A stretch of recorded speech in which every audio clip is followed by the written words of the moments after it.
आइए जीवन के एक नए पहलू की शुरुआत करते हैं। सबसे पहले आपको समझना चाहिए कि हम कर क्या रहे हैं, और वो समझने से पहले ये समझना है कि हमारा शरीर काम कैसे करता है। शरीर को काम करने के लिए बहुत सी चीजों की जरूरत होती है। किसी भी मशीन की तरह बहुत सी चीजों की जरूरत होती है। सबसे ज्यादा जरूरी आपको पता है कि सांस आनी जानी जरूरी है। आपके अंदर एक जान होनी चाहिए। जो आपका शरीर है ये तभी तक काम का है जब तक आपकी सांस चल रही है। तो एक तो वो चाहिए, हम उस पर काम करते हैं। शरीर को चलाने के लिए सांस चाहिए। दूसरी चीज जो आपको चाहिए वो मूवमेंट चाहिए। किसी भी जो मशीन होती है उसमें अगर मूवमेंट नहीं है तो कुछ ही काम नहीं आती। चलते फिरते रहेंगे तो ये शरीर काम करता है, लेकिन अगर आप सोचें कि एक ही जगह पे बैठे रहेंगे या खड़े रहेंगे, तो आप जरा 1 घंटे बैठ के या खड़े होके या लेट के देख लीजिए कि बनता क्या है। एक बार हॉस्पिटल जाके ऑपरेशन से पहले अगर आपको एक दिन वो लिटा देते हैं तो शरीर की ताकत आधी तो एक दिन में ही खत्म हो जाती है। मूवमेंट चाहिए इसको। तीसरे, हमारा शरीर केमिकल्स की मदद से चलता है।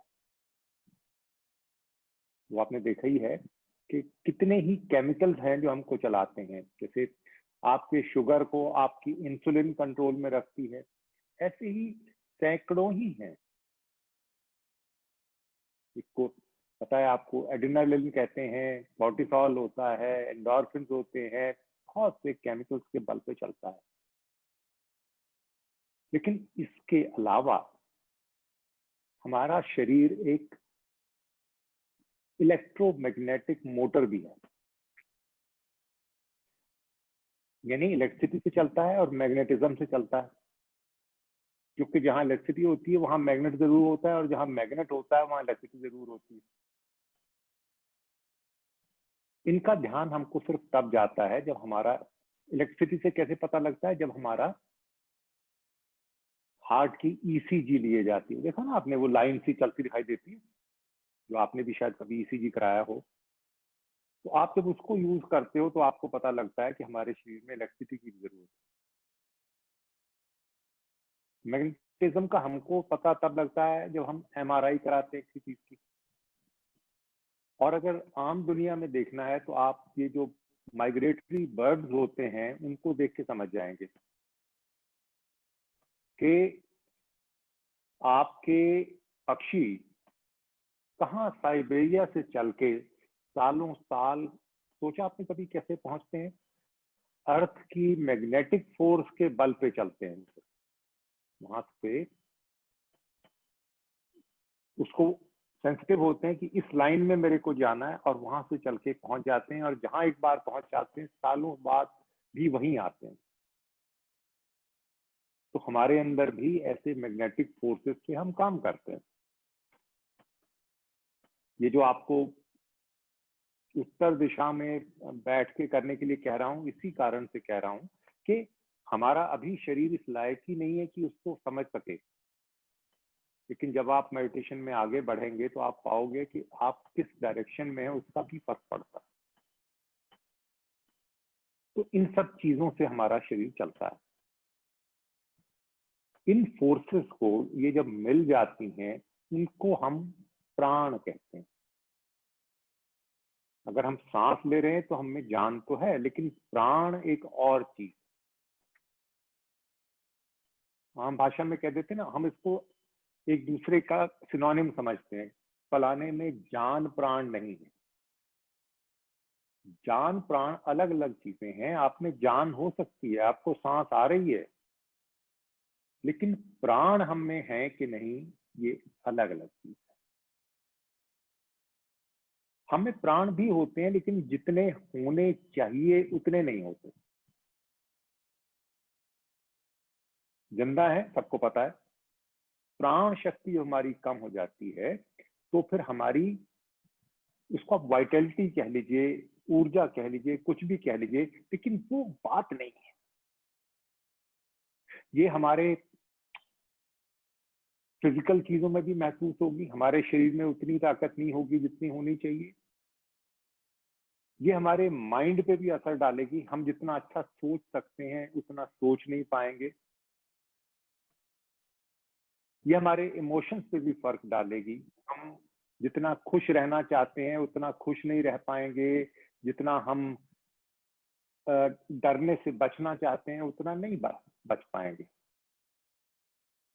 तो इसको प्राण कहा जाता है। अगर ये सब सही चल रहे हों तो उसको कहेंगे कि इसमें पूरा प्राण है, और अगर इनमें कमी है तो उसमें प्राणों की कमी होगी। और सबसे बड़ी जो चीज प्राण के साथ जुड़ी हुई है, अगर आपको अपने बनाने वाले, उसको आप भगवान कहें या जो मर्जी कहें, उसके साथ कनेक्शन बना के रखना है तो आपके अंदर एक मिनिमम लेवल का प्राण तो होना ही चाहिए। अगर आपका उतना प्राण है तभी आप उससे कांटेक्ट जोड़ सकते हैं। हम सारी उम्र धक्के खाते रहते हैं कि हमको भगवान से मिलना है, भगवान से मिलना है। भगवान आपको तब तक कैसे मिले जब तक आपने पूरे अपने प्राणों को ही बचा के नहीं रखा। तो ये पूरा जो कोर्स है ये इस कोशिश के लिए है कि हम अपने प्राणों को रिवाइव कर सकें। जान हम में है, सांस ले रहे हैं, जिंदा है। जान का मतलब जिंदा है, जिंदा सब है, लेकिन हम वहां नहीं पहुंच पा रहे जहां हम चाहते हैं। शरीर भी खराब। देखिए, इंसान कंप्लीट मैन बनने के लिए 5 चीजें चाहिए होती हैं। 5 तो तत्व होते हैं, कभी अलग से उनकी बात करेंगे। 5 चीजें हमको चाहिए। एक, हमारा शरीर ठीक ठाक होना चाहिए, यानी अपनी उम्र के हिसाब से, अपने जेनेटिक्स के हिसाब से कम पास मार्क्स तो आने चाहिए। अगर हम अपनी उम्र से पहले कुछ बीमारियां लगवा बैठे हैं या हमारे जो तकलीफें हैं हमको औरों से ज्यादा हो रही हैं, तो पहले तो हम इसमें ही मात खा जाते हैं। अगर इसमें भी आप 35% से कम आपके नंबर आ रहे हैं तब तो आप पहले ही एग्जाम में फेल हो गए। लेकिन अगर शरीर भी ठीक हो गया तो फिर आपका अपने इमोशंस पे काबू होना जरूरी। तो जो पहलवान है, बॉडी बिल्डर है, वो पहले मामले में तो ठीक है, लेकिन अगर उसको गुस्सा हद से ज्यादा आता है, रोना हद से ज्यादा आता है, तो वो दूसरे मामले में गया। आप उसको ये नहीं कह सकते कि इसमें प्राण है, कंप्लीट नहीं है वो। ये हो गया आपके इमोशंस। तीसरा, आपका माइंड, आपकी बुद्धिमत्ता, आपकी अक्ल जितनी होनी चाहिए उतनी जरूर होनी। आप तो अपने कैमरे ऑन कर सकते हैं, फिलहाल के लिए कैमरा बंद करने पे कोई बैन नहीं है। आप अपने कैमरे ऑन रखिए ताकि मैं आपको देख सकूं। जब जब ऑफ करना होगा तो मैं खुद आपको बता दूंगा, ठीक है। तो आप अपना माइंड पे आपको काबू होना चाहिए। वो भी आपको पता होना चाहिए कि मेरा माइंड ठीक चल रहा है कि नहीं चल रहा है। चेतन जी, आपका कैमरा तो अब बंद हो गया है, पहले ठीक, हाँ अब ठीक है, अब चल रहा है। और सरिता, आप भी अपना कैमरा ऑन कर लो तो अच्छा रहेगा। तो सिर्फ माइक ऑफ रखना है, क्योंकि अगर माइक आपका ऑन हो जाता है तो फिर मेरी तस्वीर गायब हो जाएगी। जैसे ही आपका माइक ऑन होगा तो मेरी तस्वीर ऑफ हो जाती है, इसलिए जरूरी है। शरीर, मन, बुद्धि, चौथी चीज, तीसरे पे अगर बात करें, जितनी शार्पनेस आपके माइंड में होनी चाहिए, जितनी सोचने की ताकत आप में होनी चाहिए, वो अगर आप में नहीं है, आपका माइंड शार्प नहीं है, आपका आईक्यू सही नहीं है, तो आप ये तीसरी मंजिल पे भी गए, बेकार हो गए आप। चौथा, आपको एक नेचुरल इंक्लिनेशन होनी चाहिए भगवान को जानने की, उससे संपर्क करने की, अगले जन्म में मुझे क्या होने वाला है उसके बारे में इंटरेस्ट होने की, मुझे अपना आगे का, मरने के बाद का काल सुधारने के लिए क्या करना है उसकी रुचि होनी चाहिए। ये चौथा है। लेकिन आपने देखा होगा कई लोगों को बाकी हर चीज में रुचि है, लेकिन उसमें रुचि नहीं है। बाकी हर चीज में इंटरेस्ट है, दुनिया के बहुत अच्छी तरह काम कर रहे हैं, उनसे अगर आप ये बात कर लीजिए कि अगले जन्म में क्या करना है, तो कहते हैं ये पागलों की बात हमें मत सुनाओ। ये सब फिलॉसफी जो है छोड़ दीजिए साधुओं के लिए, हमको इन चीजों में कोई इंटरेस्ट नहीं है। तो हम इसमें मात खा जाते हैं, चौथे स्टेप पे फंस जाते हैं।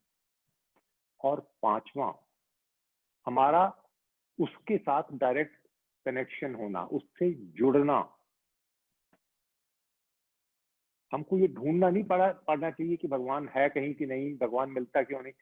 हमारा बाप है, उसको हमसे ज्यादा इंटरेस्ट है। आप में से जो माँ या बाप बन चुके हैं, आपने देखा बच्चे आपके पास बैठने को तैयार नहीं है, आप वहीं के होके बैठे हुए हैं, है कि नहीं? आपके बच्चे आपसे भागते हैं क्योंकि उनकी छोटी उम्र है, उनको बाकी की चीजों में ज्यादा इंटरेस्ट आता है। लेकिन आप तो मरे जा रहे हो उनके लिए, कोई मेरे पास बैठा ले मेरे को कोई।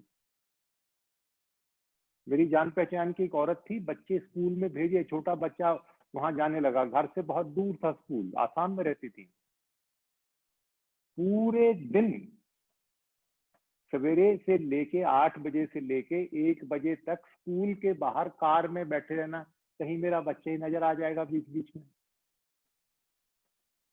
हमारा जो भगवान है उसको तो हमसे ऐसा प्यार है, वो तो हर वक्त हमसे संपर्क रखना चाहता है। लेकिन हम हैं जो अपनी करतूतें ठीक नहीं करते, हम अपना प्राण कमजोर कर बैठते हैं। तो वो पांचवी चीज हो गई, डायरेक्ट कनेक्शन होना चाहिए। इसी के बारे में तो कबीर कहते हैं, कबीरा मन निर्मल भया, ज्यों गंगा का नीर, पाछे पाछे हरि फिरें, कहत कबीर कबीर। जब से मेरा मन साफ हो गया है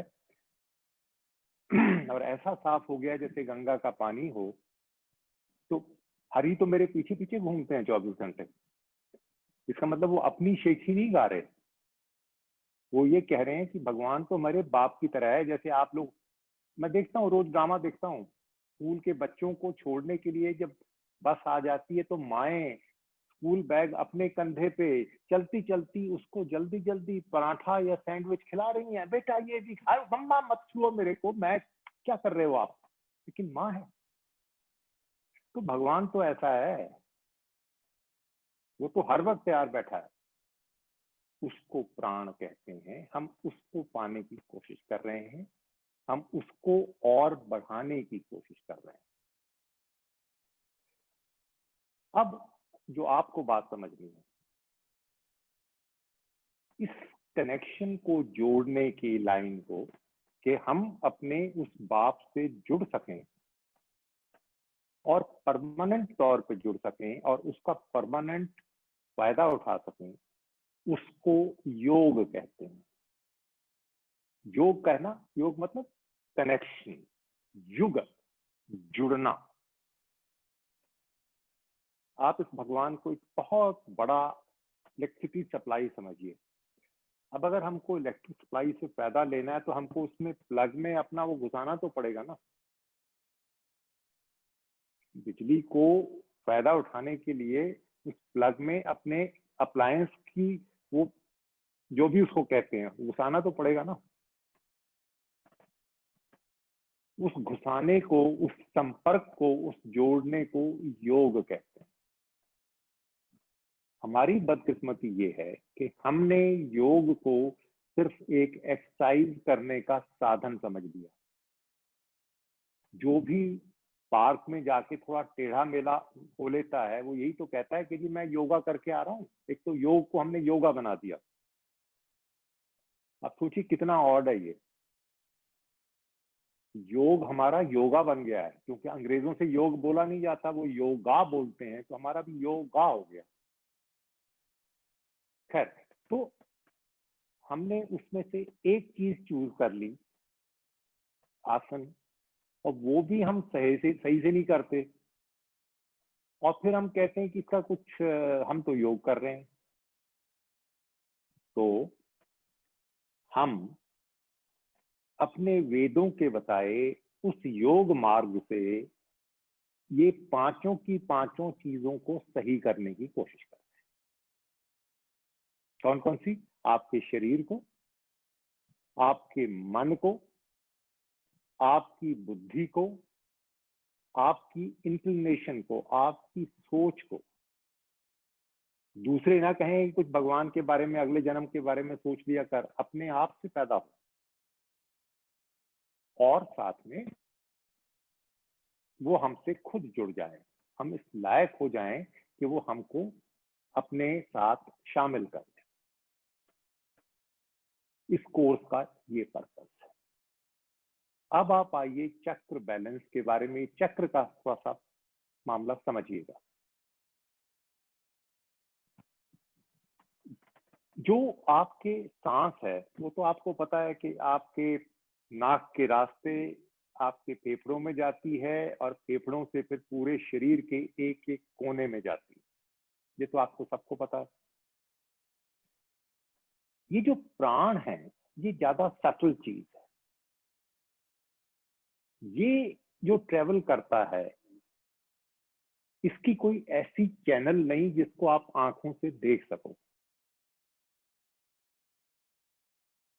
सांस कहाँ से जा रहा है वो आप देख सकते हैं, आपकी आर्टरीज को, वेन्स को, आपके नर्व्स को, सबको देखा जा सकता है, नापा जा सकता है। बाय द वे, आपको याद है कि आपके अंदर ये जो आर्टरीज और वेन्स होती हैं और कैपिलरीज होती हैं, इनकी लंबाई कितनी होती है? मैंने बताया था आपको कोर्स में, याद है किसी को? हमारे शरीर में हमारी जो आर्टरीज, वेन्स और कैपिलरीज होती हैं उनकी लंबाई होती है 1,60,000 किलोमीटर। कितनी जी? आपके शरीर में जो आर्टरीज, वेन्स और कैपिलरीज होती हैं उनकी टोटल लेंथ होती है 1,60,000 किलोमीटर। और वो भी तब अगर आप दुबले पतले होते हैं। अगर आप 1 किलो चर्बी चढ़ा लेते हैं ना तो फिर 500 किलोमीटर पाइपलाइन और पड़ती है 1 किलो में। भाई खून तो वहां भी सप्लाई करना है ना। तो जो आपने 1 किलो मास, अब वो चाहे आपका पेट के ऊपर चढ़े, हिप्स पे चढ़े, थाइस पे चढ़े, तो खून तो वहां भी भेजना है कि नहीं? तो 500 किलोमीटर की और पाइपलाइन बिछानी पड़ेगी। कहने का ऐसे ही आपकी सारे में नर्व्स हैं। कह देते हैं ना कि उसकी नर्व कट गई, एक्सीडेंट हुआ तो नर्व कट गई। वो भी एक फिजिकल एंटिटी है, आप उसको देख सकते हो, आप उसको बचा के रख सकते हो। ये जो हमारी प्राण चलते हैं, इनकी हमारी ह्यूमन माइंड या ह्यूमन आई उनको समझ नहीं पाती। उसको आप देख नहीं सकते हैं, उसको महसूस नहीं कर सकते। वैसे ही जैसे आप प्यार को महसूस नहीं कर सकते, जैसे आप गुस्से को महसूस नहीं करते, उसके परिणाम को महसूस कर सकते हैं। अच्छा, आप कहोगे, आपसे अगर मैं पूछूं अपने बच्चों को प्यार करते हो तो क्या कहोगे? हाँ जी करते हैं। अच्छा सिद्ध करो, कोई है ऐसा नापने का तरीका? और मैं आपसे पूछूं कि कितना करते हो, तो क्या कोई तरीका है? कोई नाप के दिखा सकता है कि जी ये आदमी अपने बच्चे को 30% प्यार करता है, ये 70% करता है और ये बिल्कुल नहीं करता? तो फिर पता कैसे चलता है? जैसे आप प्यार को नाप नहीं कर सकते, या इसी तरह से अपने गुस्से को भी कहाँ नाप सकते हैं आप कि मुझे तुझ पे बहुत गुस्सा आ रहा है? अच्छा जी कितने परसेंट आ रहा है? प्राण जो है ऐसी ही चीज है, आप उसके इफेक्ट को महसूस कर सकते हैं, वो कहाँ से ट्रेवल कर रहे हैं उसको नहीं हम जान सकते। हमारे शास्त्रों के हिसाब से, शास्त्र नहीं बल्कि वेदों के हिसाब, शास्त्र तो और तरफ चले गए, हमारे वेदों के हिसाब से ये जो प्राण शक्ति है हमारे शरीर में जो बहती है, इसकी 72,000 नाड़ियां होती हैं। ये हमारे शरीर में 72,000 नाड़ियों के जरिए ट्रेवल करती है, ये प्राण शक्ति, जिसको हम देख तो नहीं सकते लेकिन महसूस कर सकते हैं। जिस दिन ये सही ट्रेवल कर रही होती है तो आपको खुद को लगता है कि आज तो मेरे में कुछ है, बात है। और जिस दिन ये कमजोर होती है उस दिन हम ढीले होते हैं। और इसको सिर्फ हमारे इंडिया में नहीं, विश्व के जितने भी पुराने कल्चर हैं वो सब के सब इस बात को एक्सेप्ट करते हैं। आपने सुना होगा चाइना में एक्यूपंक्चर होता है, एक्यूपंक्चर किया जाता है, शरीर के कुछ अंगों में एक वो पिन सी घुसा देते हैं। वो भी उन्हीं नाड़ियों की बात कर रहे हैं, उनको एक्चुअल नर्व नहीं होती वहां पे। उनको पता है कि ये नाड़ियां मेन कहाँ से जा रही हैं, तो उसमें वो पतली पतली, डरिए बात, बड़ी सिंपल पतली इतनी होती, दर्द नहीं होता, मैंने कराया है वो। हम सुइयां चुभोने से डर जाते हैं कि सुई लगा, पता भी नहीं चलता है और कमबख्त असर पड़ता है। तो वो भी उसी चीज को मानते हैं। 72,000 नाड़ियां जो हैं गुजरती हैं, और जब आपको इतनी जगह ये प्राण शक्ति घुमानी है तो उसके आपको पावर स्टेशन भी तो बनाए जाते हैं ना। जैसे कोई जब शहर होता है तो उसमें आपने देखा होगा एक पावर हाउस होता है, और फिर थोड़े थोड़ी दूर बाद कुछ कुछ स्ट्रीट्स के बाद एक पावर सब स्टेशन होता है। चंडीगढ़ में ही 20-30 हैं, आपके शहर में भी होंगे। छोटा गांव है तो एक पावर स्टेशन होगा, लेकिन अगर आप बड़े शहर में रह रहे हैं तो उसमें कई जगह पावर सब स्टेशन होते हैं। तो उसी हिसाब से इन 72,000 नाड़ियों को पूरी इलेक्ट्रिसिटी सप्लाई करने के लिए 112 स्टेशन होते हैं, 112 सब स्टेशन होते हैं, छोटे और बड़े, क्योंकि शहर काफी बड़ा है ना, हमारी बॉडी काफी बड़ा शहर है, तो इसमें 112 सब स्टेशन है उन 72,000 नाड़ियों को कंट्रोल करने के लिए। और ये बड़े छोटे हैं, कहीं बड़ा है कहीं छोटा है। जो उनके मेन है, जो बड़े हैं, सबसे यानी प्रोमिनेंट हैं, वो 7 है। उनको हम चक्र कहते हैं। जो 112 पावर स्टेशन हैं, उनके जो 7 हाथ होते हैं उनको हम चक्र कहते हैं। यहां से शरीर में हम एनर्जी को या शक्ति को सप्लाई करते हैं। जो बिल्कुल भगवान को पाया हुआ आदमी होता है, उसके ये सातों काम कर रहे होते हैं, वो हाईएस्ट लेवल पे है। और फिर जैसे जैसे हम अपने प्राण हमारे कम होते जाते हैं तो वो नीचे के लेवल पे आता चला जाता है। इसका मतलब ये नहीं कि ये एक दूसरे के ऊपर बने हुए हैं, लेकिन आपकी एफिशिएंसी बताती है। जो बिल्कुल भगवान से जुड़ा हुआ है उसके सातों चल रहे हैं, और जो बिल्कुल घटिया लेवल का जीवन जी रहा है उसका एक चल रहा है, और वो भी पूरा चल रहा है अधूरा चल रहा है, ये अलग अलग पे डिपेंड करता है। हम उसके अंतर को महसूस कर सकते हैं। जो सबसे नीचे पे ही काम कर रहा है, नीचे के 2 चक्रों पे काम कर रहा है, उन चक्रों के नाम लोकेशन में थोड़ी देर में आपको एक एक करके बताऊंगा। मूलाधार और स्वादिष्ठान कहते हैं उनको। इस लेवल पे काम करने वाले आदमी को बस वो जैसे जानवर रहते हैं तकरीबन उस तरह की जिंदगी बिताता है। जानवर क्या क्या क्या चाहिए होता है? खाना मिलना चाहिए उसको, पीना मिलना चाहिए, सोना मिलना चाहिए, अपने आप को बचा के रखना उसको आएगा, जान बचाना, सर्वाइवल उसको आएगा, और बच्चे पैदा करना आएगा, अपने वंश को चलाना आएगा।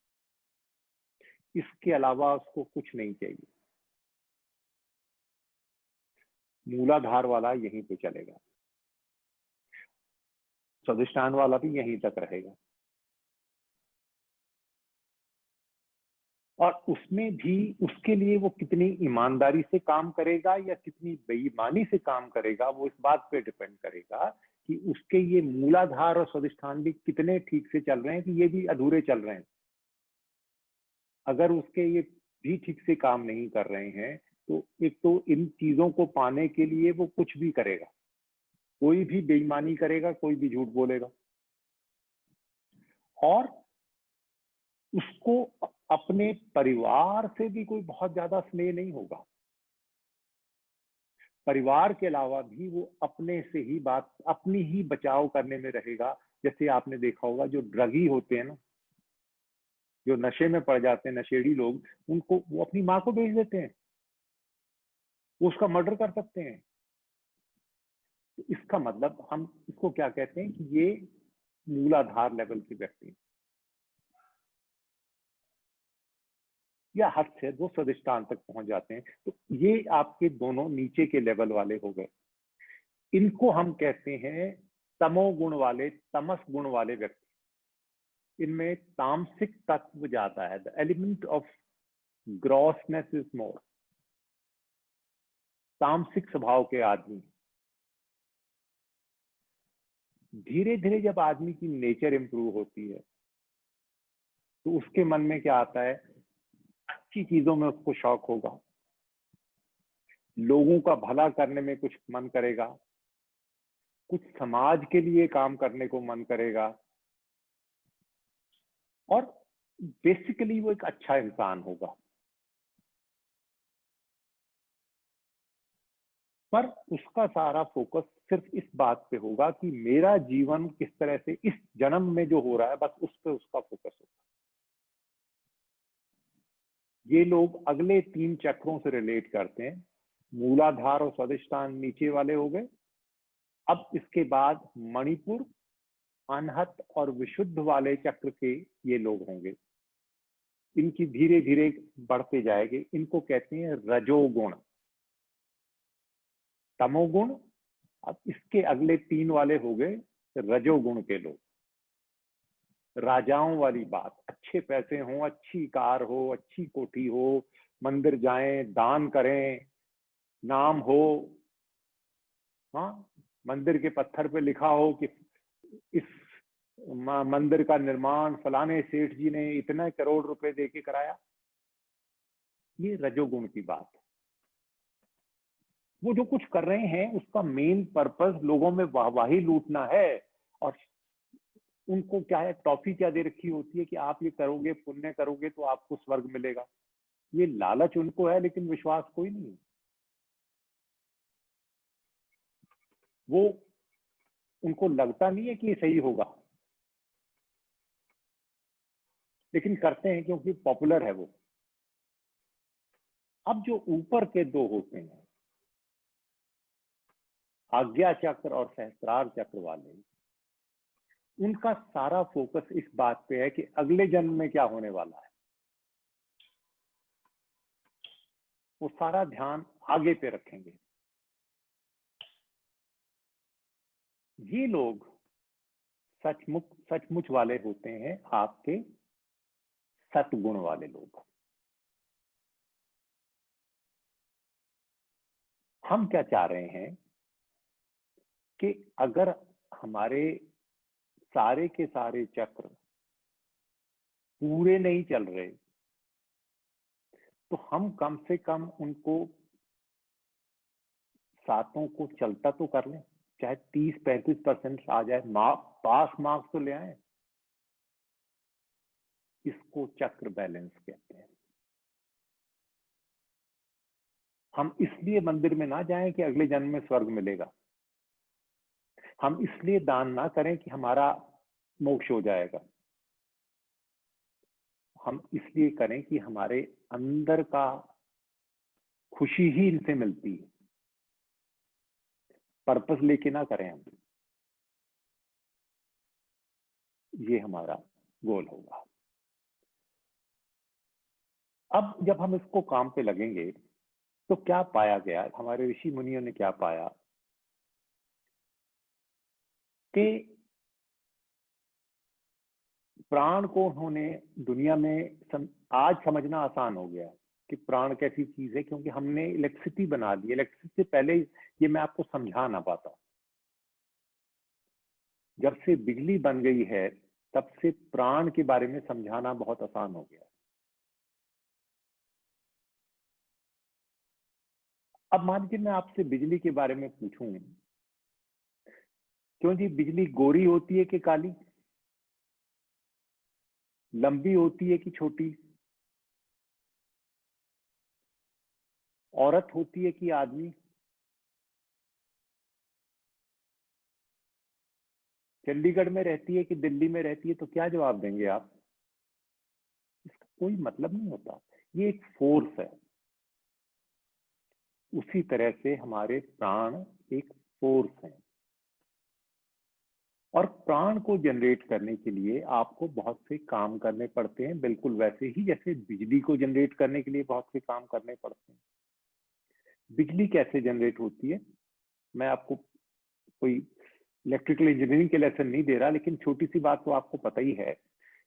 एक मैग्नेट को अगर आप तेजी से घुमाते हैं तो उसके चारों तरफ बिजली का एक सर्किट पैदा हो जाता है, और उसके चारों तरफ आप कॉपर वायर लगा के उसको एक्सट्रैक्ट करते हैं।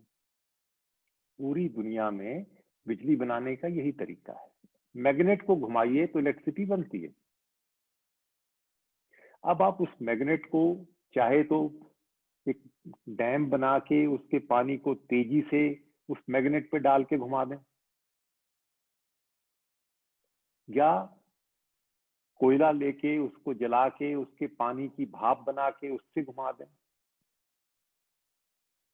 या आप एटॉमिक पावर यूज करके उससे इस्तेमाल करके। मेन काम घूमने का है। आपको एक मैग्नेट को घुमाना है और उसके चारों तरफ एक खास तरह का स्ट्रक्चर खड़ा करना है। सबसे इंपॉर्टेंट बात यह है, स्ट्रक्चर चाहिए। पंखा चला लीजिए। स्ट्रक्चर आपको चाहिए, तो उसी प्रोसीजर को चक्र बैलेंस करना कहते हैं।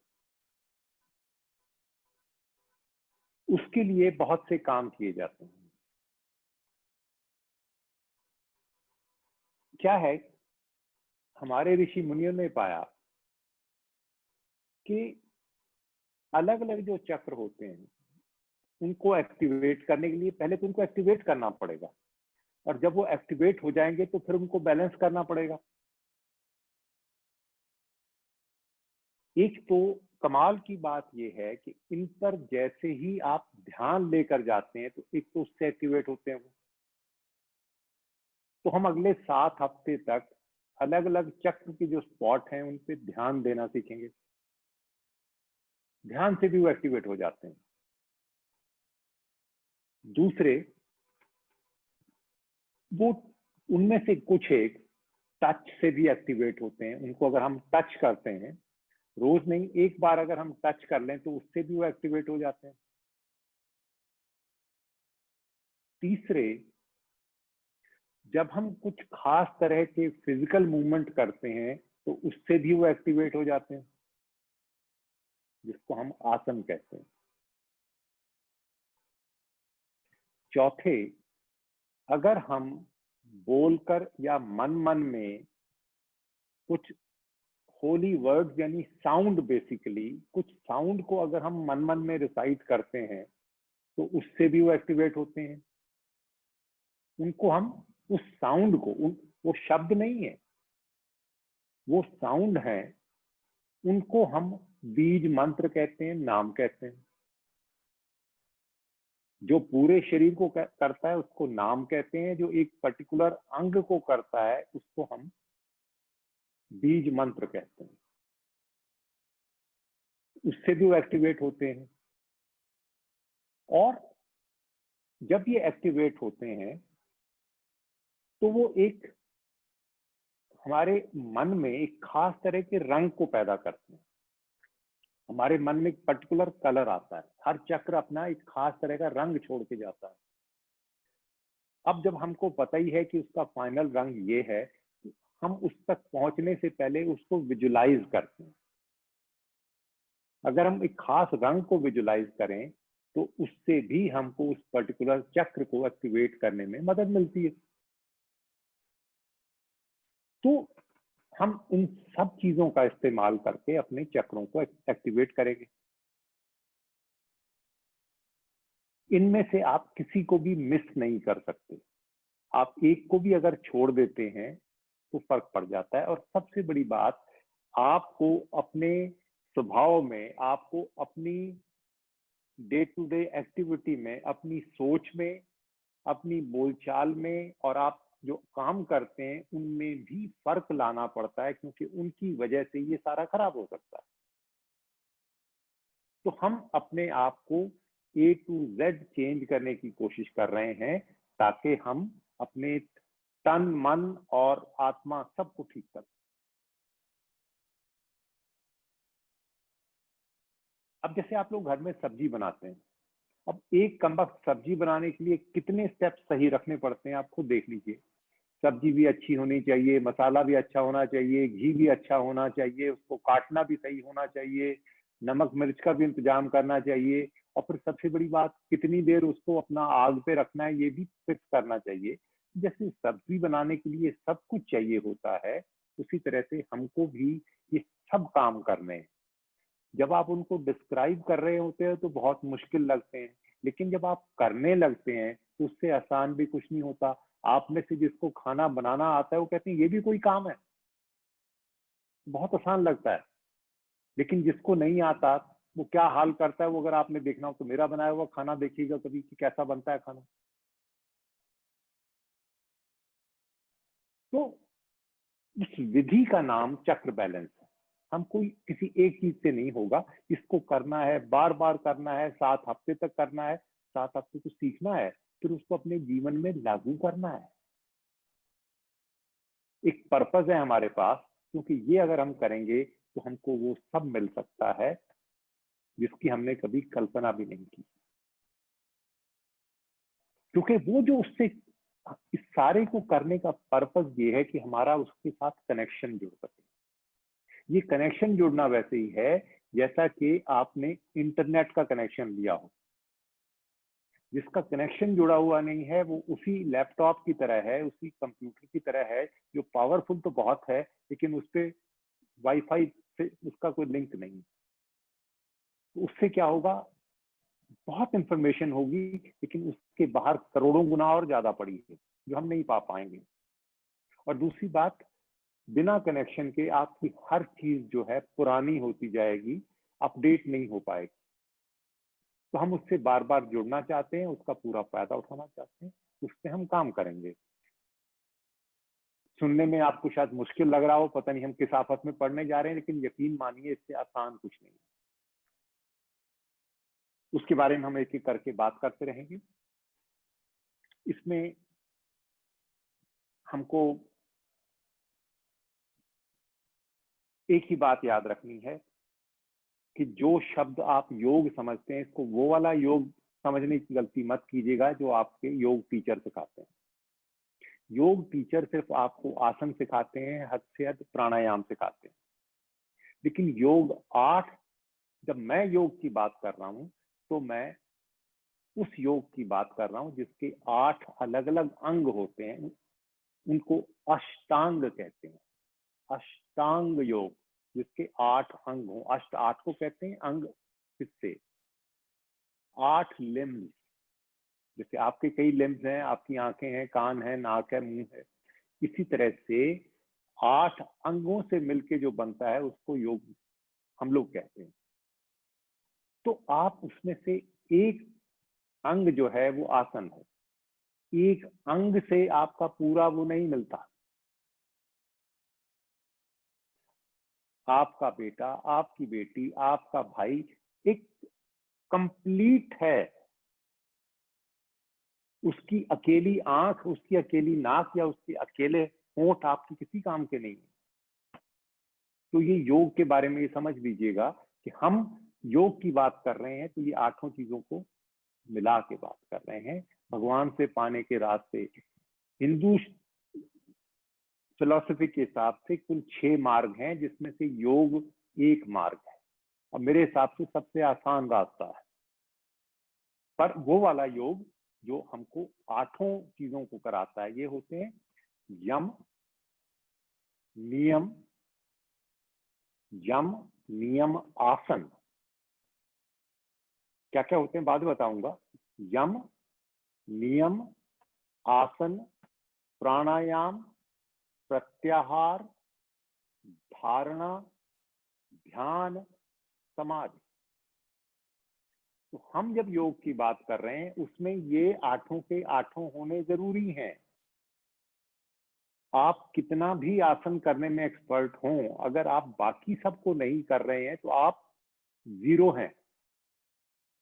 ये वैसे ही है जैसे कि आप मेहमान के सामने सिर्फ कच्ची सब्जी रख रहे हैं, वो अच्छी सब्जी नहीं मानी जाएगी।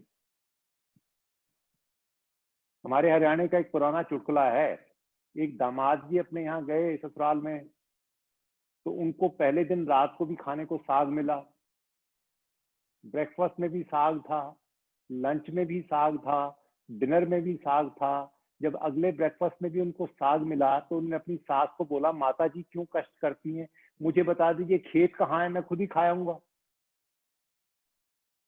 आप ये बनाने का कष्ट क्यों कर रही हैं? तो कहने का मतलब ये कि अगर इसमें से एक चीज भी मिस हो जाती है तो वो योग नहीं है। अब आप कितनी अच्छी सब्जी बना के रखें, अगर उसमें नमक डालना भूल गए तो फिर आपको कितनी तारीफ मिलेगी वो आप जान सकते हैं। आधे घरों में तो बीवियों की इसीलिए डांट पड़ती है कि तूने नमक कम डाल दिया कि ज्यादा डाल दिया, और अगर डालना भूल गई है फिर तो आफत ही आ गई। अब वो चाहे बेचारी 30 साल से खाना बना रही है, अगर आज नमक उससे ज्यादा पड़ गया तो डांट पड़ेगी पड़ेगी। तो इसी तरह से आपको ये बैलेंस लाने के लिए सारी की सारी चीजें करनी। हमारी दिक्कत ये है कि हम आसन भी करते हैं वो भी गलत करते हैं। आपने आज तक जहां से भी योग सीखा है वो गलत सीखा है। आप कहोगे ये क्या अपनी शिकी मार रहा है, करें क्या, आप पहले ही सिद्धांतों को गलत कर देते हैं। योग का पहला ही सिद्धांत ये है, स्थिरम सुखम आसनम, स्थिरम सुखम आसनम। पहली बात, आपको उस पोज में जाके स्टेबल होना आना चाहिए। अगर आप हाथ आगे झुका के अपने पैर की आपने उंगलियां अंगूठे पकड़ भी लिए और आप थर थर कांप रहे हैं तो वो योग थोड़ी हुआ। आपकी फोटो तो अच्छी आ जाएगी कि साहब इन्होंने पाँव को हाथ लगा लिया है, लेकिन आप स्थिर नहीं हैं, आप कांपे हुए हैं अंदर से। नहीं, आप आगे झुक के अपने घुटनों तक भी नहीं पहुंचे हैं तो मेरे हिसाब से आप सही योग कर रहे हैं। जहां आपका शरीर, आपकी उम्र, आपकी बीमारी जहां आपको पहचान रही है वही योग है। लोग डर जाते हैं कि हाँ सुना है चक्रा बैलेंस में योग भी कराते हैं, वो सोचते हैं कि अभी कहेगा कि सर के बल खड़े हो जाओ। कौन कह रहा है आपको? आपका शरीर जहां तक जाता है उससे एक मिलीमीटर ही तो आगे जाने को बात हो रही है। तो पहली गलती तो ये हो जाती है। दूसरे, सुखम, आपको उसमें मजा आ रहा है। अब आप चीखे मार रहे, अरे टच तो कर दिया लेकिन रो रहे हैं, तो फिर भाई योग कहाँ रहा? तो मोटी डेफिनेशन क्या होती है, किसी भी पोज में जाके आप 10 सांसों तक वहां पर रुक सकें, वो आपके लिए आसन है। 10 बार आप सांस भर सकें और छोड़ सकें, वो भी ये वाली सांस नहीं, जैसे आप नॉर्मल जिंदगी में सांस लेते हैं उस तरह की 10 सांसों तक रुकने को कहते हैं। और उसके अलावा बाकी की 7 चीजों को भी हमको जोड़ना है। वो मैंने सोचा था आज शुरू करेंगे, लेकिन बैकग्राउंड बताने में ज्यादा टाइम लग गई, तो आज ज्यादा उसके बारे में बात नहीं करेंगे। आज हम उसमें से पहले चक्र के बारे में बात कर लेते हैं। अगर टाइम बचा तो थोड़े से आसन कर लेंगे, नहीं तो कल से हमारे पास बहुत तेरा टाइम है। देखिए ऐसा है, जो लोएस्ट लेवल का चक्र है जो हमारा, वो भी ठीक नहीं होता, उसको कहते हैं मूल आधार। मूल आधार हमारा बेसिक चक्र है। समझ गए? मूल कहते हैं बेसिक, आधार कहते हैं सेंटर पॉइंट। सबसे लोएस्ट जो होता है वो मूल आधार है। हमको पहले कम से कम उसको एक्टिवेट करना होता है, और अगर वो एक्टिवेट ना हो उससे क्या क्या तकलीफें होती हैं मैं आपको डाल चुका हूं, नहीं तो दोबारा डाल दूंगा। फिजिकल भी, इमोशनल भी, मेंटल भी, क्या क्या परेशानियां आती हैं आपको पता ही है। सबसे पहले हमको इसको एक्टिवेट करना होता है। अब यहाँ पे आपको जो बात समझनी है वो ये है कि इनकी लोकेशन में तो पिछले 10,000 सालों में कोई फर्क नहीं आया। जहां ये 10,000 साल पहले थे वहीं आज भी हैं। ये किस साउंड को रिस्पॉन्ड करते हैं उसमें भी अंतर नहीं आया, वही साउंड है जो पुराने जमाने से चली आ रही है। हर चक्र जो है अलग अलग साउंड से रिस्पॉन्ड करता है। हम मन मन में या ऊंचा बोल के अगर उस शब्द को दोहराएं तो ये एक्टिवेट होना शुरू हो जाता है, उसमें भी कोई अंतर नहीं आया। इनके रंगों में थोड़ा अंतर आ गया है। जब ये एक्टिवेट होते हैं जो रंग इनका उभर के आता है थोड़ा अलग हो गया है। क्यों? क्योंकि पुराने टाइम से आज तक लेके हमने लाखों तरह के केमिकल बना लिए, लाखों तरह के फर्टिलाइजर, इंसेक्टिसाइड, पेस्टिसाइड, हर्बिसाइड और फास्ट फूड बना दिए, तो उसकी वजह से इनके रंगों में अंतर आ गया है। तो मैं जब आपको बताऊंगा कि फला चक्र का फला रंग होता है तो आप उसको इंटरनेट से चेक मत कीजिएगा, ना ही किताबों से चेक कीजिएगा, क्योंकि वो आपको वो बता रहे हैं जो आज से 5,000 साल पहले होता था। अपडेटिंग नहीं की उन्होंने उसकी आज की स्थिति के हिसाब से। तो उस ज्ञान को आप बाहर रखिए, वो किताबी ज्ञान है। जो मैं आपको बताऊंगा उसको आप ऑथेंटिक मान के चलिए, क्योंकि वो तो अपडेट होता नहीं है। क्योंकि हो सकता है आपके पास कोई पुरानी किताब पढ़ी हो जिसमें लिखा हुआ हो कि भारत के प्रधानमंत्री जवाहरलाल नेहरू हैं, तो अब तो नेहरू जी नहीं रहे। अब आप लड़ते रहिए कि साहब किताब में लिखा हुआ है, तो वो बेकार हो जाएगा। तो रंगों में आपने वो मानना है जो मैं बताऊंगा। उसमें भी सबसे बड़ा चक्कर क्या है कि वेस्टर्न ऑडियंस को खुश करने के लिए और थोड़ी एम्बेरसमेंट बचाने के लिए हम उनकी लोकेशन तक भी सही नहीं बताते हैं। अब जब हम चक्र बैलेंस कर ही रहे हैं तो मुझे इस बात से फर्क नहीं पड़ता कि आप आदमी हैं कि औरत हैं, तो मैं शरीर के अंगों का खुल के नाम ले सकता हूँ।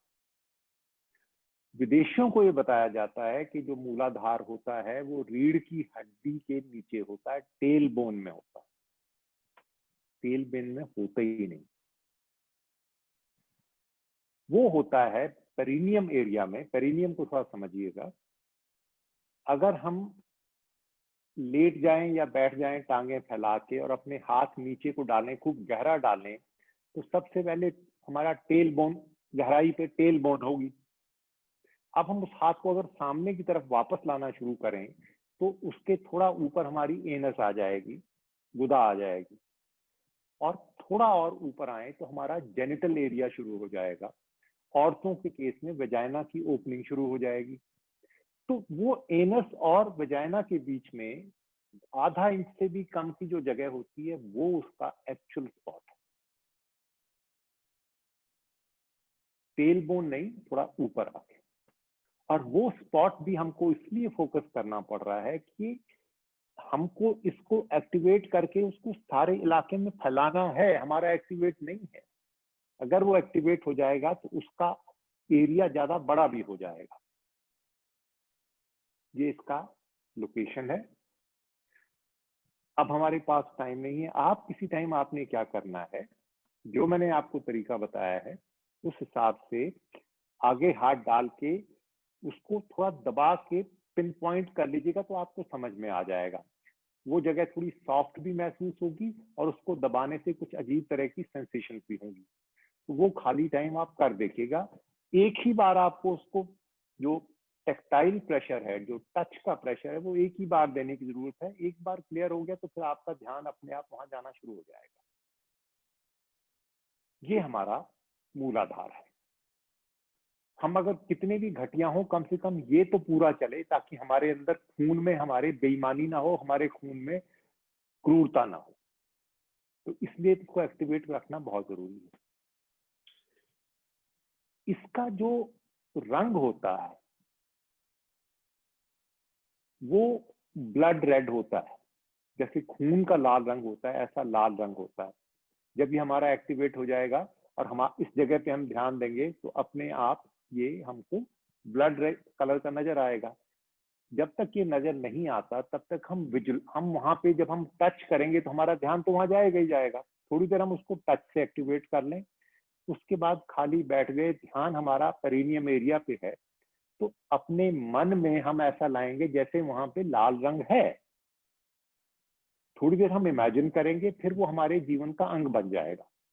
ये कुछ कुछ वैसे ही जैसे आपने देखा होगा, जो गोल्फ खेल रहे होते हैं, वो स्ट्रोक लेने से पहले हाथ में उनके क्लब नहीं होता, लेकिन वो ऐसे रिहर्सल करके देख रहे होते हैं, स्ट्रोक मेरी ऐसे जाएगी। तो हम अभी रिहर्सल कर रहे हैं, लाल रंग को सिर्फ इमेजिन कर रहे हैं। पहले आप थोड़ा सा दबाएं, उसके बाद लाल रंग को इमेजिन करें, सिर्फ ब्लड रेड कलर को इमेजिन करें पेरिनियम एरिया पे। जो साउंड जिससे ये वो होता है, असल में तो 4 साउंड होती हैं, लेकिन जो मेन साउंड है वो है lump lump lump lump lump.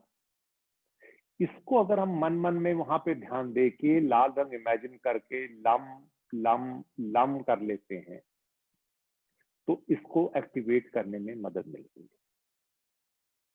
Clear हो गई बात? लाल रंग पेरिनियम एरिया में लम लम लम से एक्टिवेट होता है। अब आया बात कि इसको सही ढंग से कैसे एक्टिवेट करना है। ये तो सिर्फ उसकी लोकेशन पता करने का तरीका है।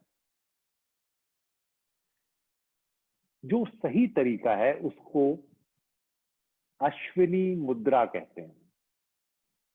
अश्विनी मुद्रा से मतलब शांत बैठ गए, और हो सके तो थोड़ी ऊंची जगह पे बैठे, यानी अपने नीचे एक तकिया रख लें या कोई भी गद्दी रख लें, उस पे बैठ के कीजिए। और उससे भी ज्यादा एक्टिव, इसको सही करने के लिए ये सारी क्रियाएं जब हम कपड़े उतार के करते हैं तो और सही होती है। तो इसको अगर हम बिना कपड़ों के विधि को करें तो हमको और ज्यादा असर पड़ता है। अब आपके समझ में आया होगा कि जो नागा साधु हैं, ये घर परिवार छोड़ के इतनी सर्दी में वो 20-20 हजार फुट की हाइट के पहाड़ों पे क्यों रहते हैं? इनका दिमाग खराब नहीं है? कितनी बड़ी वो कठिन तपस्या है, वो आप खुद सोचिए कि मानसरोवर जैसी जगह पे, जहाँ पे बर्फ कभी हटती नहीं है, बैठे हैं वहां पे साल मतलब 12 साल में एक बार उतर के आ रहे हैं, क्योंकि उन्होंने पाया कि ये कपड़ों के बंधन से हट के आपका ये ज्यादा अच्छा होता है। तो अब इसका मतलब ये नहीं कि आपको वहां जाना है, अपने घर में कमरा बंद करके अगर आप इसको कपड़े उतार के कर सकें तो आपको फायदा ज्यादा होगा। कंपल्सरी नहीं है, ज्यादा फायदा जब कर ही रहे हैं। तो जैसे नहाते वक्त कपड़े उतारे जाते हैं, तो ये करते वक्त भी अगर हम कपड़े उतार के करेंगे तो फायदा ज्यादा होगा। बैठ गए? करना ये है, जोर से सांस इनहेल कीजिए, सांस भरिए, और सांस भरते समय अपने एनल एरिया को, अपने गुदा मार्ग को अंदर की तरफ खींच लीजिए। जैसे कई बार टॉयलेट आ रहा होता है, जाने का मौका नहीं मिलता, तो आप अंदर को खींच लेते हो ना। तो सांस भरना और एनल स्फिंक्टर को ऊपर की तरफ खींच लेना। जब वो पूरा ऊपर की तरफ खींच गया तो उस जगह पे ध्यान आपका जाएगा ही जाएगा। वहां पे ध्यान करके लाल रंग को विजुलाइज करना, और 3 बार लम लम लम बोलना। सिर्फ 3 बार बोल के इसको सांस छोड़ना शुरू कर देना, एनल स्फिंक्टर को ढीला करना शुरू कर देना। जब वो पूरी तरह ढीला होके नॉर्मल प्लेस पे आ जाए तो फिर 3 बार लम लम लम का उच्चारण करना। ये एक रेपिटेशन हुई। इस तरह से आपको 21 बार करना है, यानी 21 बार सांस भरनी है, लम लम लम करना है, 21 बार सांस छोड़नी है, और फिर लम लम लम करना है। इस साइकिल को, इस चक्र को हम लोग आरती करना कहते हैं, इंटरनल आरती। तो हम 21 आरतियां करेंगे। ये 21 आरतियां हो रही हैं। सांस भर के 3 बार लम लम लम का उच्चारण, सांस छोड़ के फिर 3 बार लम लम का उच्चारण। इस तरह से 21 बार हमको करना, और उसके बाद 2-3 मिनट के लिए शांत वहीं पर बैठ जाना। लाल रंग को इमेजिन करते रहना और जो हो रहा है उसको महसूस करना। शुरू में अगर हमारे पिछले जन्मों के कर्म नहीं है तो कुछ नहीं भी हो सकता है, लेकिन अगर अच्छे कर्म पिछली बार कर आए हैं तो हो सकता है कि आपको वहां पे एक्चुअली ऐसा लगने लगे कि एक लाल रंग की लाइट जलनी शुरू हो गई है। कितनी तेज कितनी डिम होगी वो हमारे फिर कर्मों पे डिपेंड करता है। ना होने का मतलब ये नहीं है कि हमारा कोई कर्म ही अच्छा नहीं है, उसका ये भी कारण हो सकता है कि अभी हम कॉन्शियस हो रहे हैं उसके बारे में। जब ये एक बिल्कुल नेचुरल प्रोसेस हो जाएगा तो आपको वहां पे एक लाल रंग की लाइट नजर आनी शुरू होगी और कुछ दिनों के अभ्यास में आपको ऐसा लगेगा जैसे वो घूम रही है। घूमना किस बात का? जिस तरह से बिजली पैदा करने वाले मैग्नेट का घूमना होता है, कि घूमने से ही हमारे अंदर इलेक्ट्रिसिटी पैदा होती है। तो वो आपको ऐसा लगेगा कि लाल रंग की पहले हल्की सी लाइट जली और फिर वो वहां पे घूमनी भी शुरू हो गई। उसका आप थोड़ी देर जब बैठे रहेंगे तो आपको उसका जो लाभ है वो अपने आप मिलना शुरू हो जाएगा। तो ये हमारा पहला प्रोसीजर हो जाएगा। इसको और आगे से हमको उसमें शरीर में और हमारे मन में उसका फायदा हो सके, जो जो हमारे ये दिन बढ़ेंगे हम हर बार कोई नई बात करते रहेंगे। इसका प्रयास कीजिए। हर आसन के हर चक्र के साथ जुड़े हुए आसन हैं, वो हम कल से वो भी करने शुरू करेंगे। इस दौरान आप सिर्फ ये प्रैक्टिस शुरू करें। सब लोग आप योग कर चुके हैं, कोई भी आसन करिए, अपने को प्रैक्टिस ये करानी है, पुरानी आदतों को तोड़ना है। नया सीखने से पहले हमको पुराना तोड़ना पड़ेगा। वो आपको ये सीखना कि उसके फाइनल पोज में जाके आपको 10 सांसों तक उसको वहां तक रखना आना चाहिए। आम आदमी 10 सांसों तक रुकता नहीं है, हमने उसको रोक के रखना है। यानी 10 बार नॉर्मल सांस भरनी छोड़नी। अब वो चाहे आप सामने बैठ के पांव फैलाए हुए हैं और सिर्फ जरा सी हाथ आगे करके बैठे, ज्यादा खींचने की कोशिश मत कीजिए कि मैं पांव की उंगलियां छू ही पाऊं। जहां जाते हैं वहां जुड़ के आप रुकें 10 सांसों तक। एक आसन जो सब में काम देता है, सातों के सातों चक्रों में काम देता है और हमारी जिंदगी वाला काम देता है, उसको ताड़ासन कहते हैं। यानी खड़े खड़े अपने पंजों पे चले जाना और हाथों को अपने सर के ऊपर नमस्कार मुद्रा में कर लेना। तो अपने पंजों पे जाना, हाथों को ऊपर करके पकड़ लेना और फिर 10 सांसों तक रुक के रहना। ये तो प्रैक्टिस आप आज से शुरू कर लीजिए। और मूल आधार के साथ जो आसन जुड़े हुए हैं वो मैं आपको कल से कराना शुरू करूंगा। तो आपके आज के 2 काम हो गए, रादर 3 काम हो गए। किसी भी टाइम पे जब आप अपने कमरे में हो, कपड़े उतार के बैठें और एक तो मूलाधार की लोकेशन को समझें। एनस और वजाइना के बीच की जगह है, उस पर थोड़ा सा हाथ से टच कराएं और जो बड़ी उंगली होती है, मिडिल फिंगर जिसको कहते हैं, उससे टच करें। इसका भी उंगलियों का पर्पस है, वो मैं आपको बाद में बताऊंगा। चाहे वो आप उल्टे हाथ की करें या सीधे हाथ की करें, उससे दबाएं छोड़ें दबाएं छोड़ें दबाएं छोड़ें। 21 बार दबा छोड़ लें, उसके बाद वहां ध्यान के बैठ जाएं। और फिर साथ में ये पहली क्रिया हो गई। दूसरे में आपने अश्विनी मुद्रा करनी है, सांस भरना है, इनल मसल्स को अंदर खींच के लम लम लम, फिर सांस छोड़ के इनल मसल्स को बाहर की तरफ नॉर्मल पोजीशन में ला के लम लम लम। ऐसा 21 बार करना, उसके बाद फिर बैठ जाना है। और फिर अपने आसनों को अपने हिसाब से, कोई भी आसन जो आपको आता है उसको करना है, लेकिन उसको करने के बाद फाइनल पोजीशन में पहुंचने के बाद 10 सांसों तक यानी 3 मिनट के करीब रोक के रखना है। आज का आपका होमवर्क सिर्फ इतना है। 24 घंटे आपके पास हैं। कल को हम इसी तरह से 7:20 7:25 से जुड़ जाते हैं और इसको आगे लेकर चलते हैं। मन में अगर कोई सवाल आ रहा हो तो बड़ी खुशी से आप मेरे को चाहे तो लिख के या अपनी आवाज में रिकॉर्ड करके मेरे प्राइवेट व्हाट्सएप पे भेज दीजिएगा। अगर आप जनरल सवाल आप इस ग्रुप में डालना चाहते हो तो भी ठीक है, और प्राइवेटली भेजना चाहे तो भी ठीक है। खुश रहिए, कल हम लोग मिलते हैं।